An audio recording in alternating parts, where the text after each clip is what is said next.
4 दिवसीय छठ महापर्व शुरू हो गया है और आज जब आप ये खबर सुन रहे होंगे तब संध्या अर्घ्य की तैयारियां शुरू हो रही होगी। घर में ठेकुआ बन रहा होगा और माताएं बहनें छठ की तैयारियों में मधुर गीतों के साथ, अब हमारे खबर के माध्यम में भी आप हल्के हल्के मध्यम आवाज़ में आप सुन रहे होंगे कि म्यूजिक बज रहा है। लेकिन कहा जाता है कि छठ राजनीतिक रूप से भी एक बड़ा सशक्त माध्यम लेकर के आता है।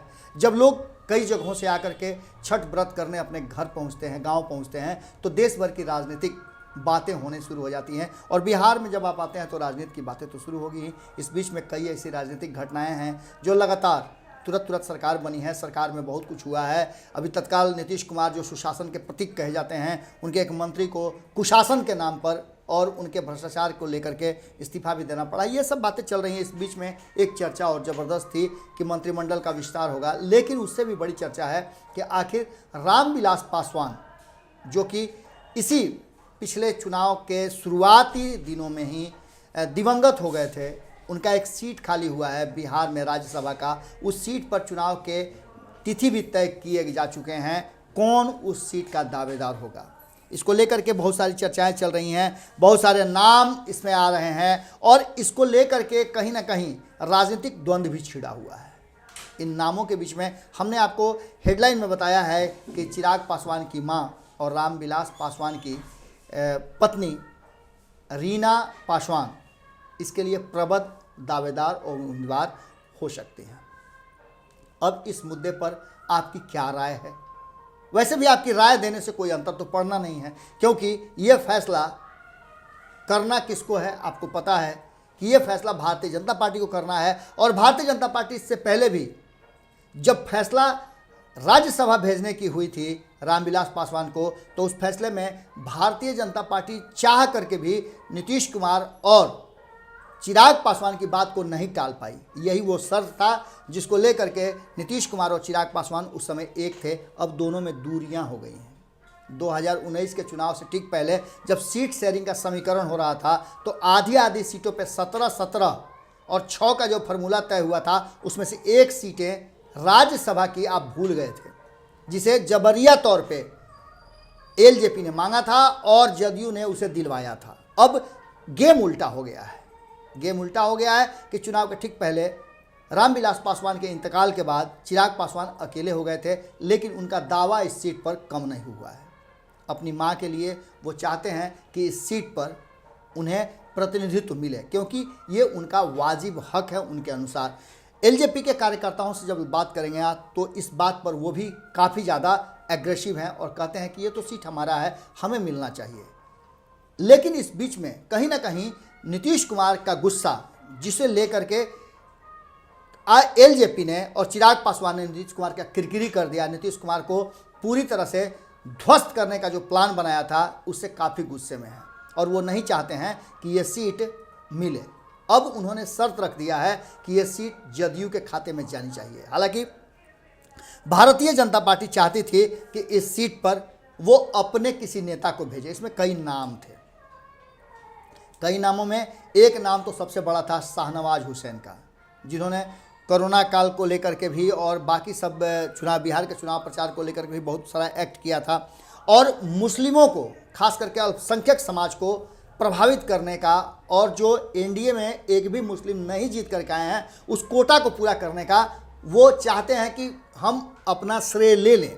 लेकिन वहीं जदयू भी इस कोटे को पूरा करने के लिए एक नाम आगे लेकर के आ रही है और वो नाम महमूद अशफाक का है।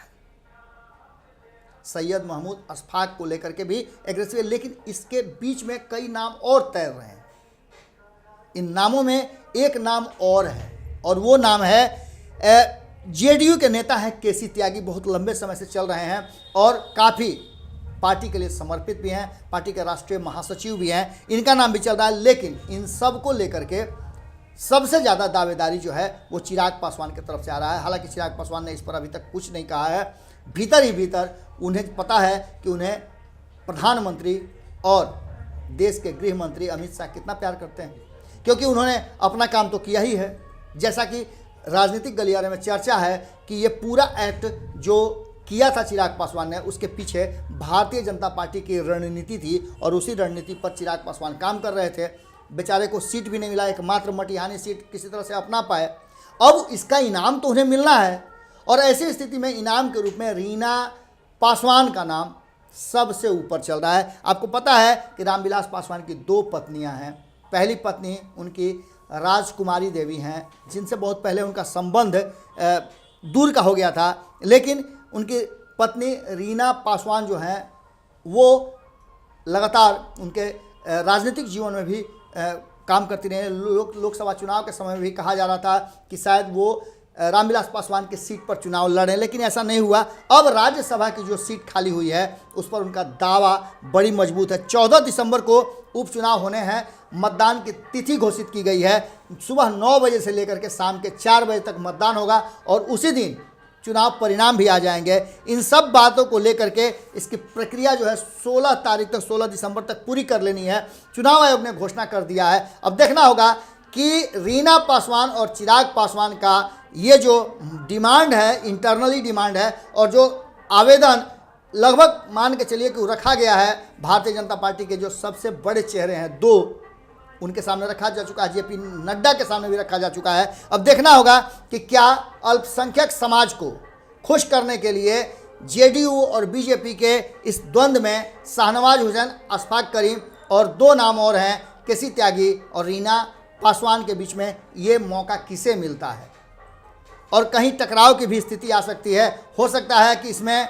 कहीं ना कहीं विपक्ष भी अपने उम्मीदवार खड़ा कर दे, लेकिन देखना होगा कि आखिर 14 दिसंबर को जब चुनाव की स्थिति आती है तो वैसी स्थिति में कौन उम्मीदवार होता है और एनडीए की तरफ से किसको उम्मीदवारी मिलती है। जुड़े रहें भारत लाइव के साथ। खबरों का सिलसिला लगातार जारी है। छठ के बाद चिराग पासवान का और भी कई एक्ट आपको देखने को मिलेगा, क्योंकि उन्होंने बिहार की राजनीति को और थोड़ा सा गरमाने का प्लान बना लिया है। हम उस प्लान पर भी चर्चा करेंगे। नमस्कार। अगर ये वीडियो पसंद आई और वह बिहार के राजनीति और बिहारियत से सरोकार रखेनी तो सब्सक्राइब बटन दबा के चैनल के सब्सक्राइब कर ली। ओजे एगो घंटी बा, ओकरा बटन दबा देला से कुल सटीक और मारक खबर रुआ मुफ्त में मिल जाई। अगर रुआ पत्रकारिता के हमनी के नया प्रयोग में सहयोग कर चाहतानी तो ज्वाइन बटन दबा दी। पेटीएम नंबर नोट कर ली 9386816700। धन्यवाद।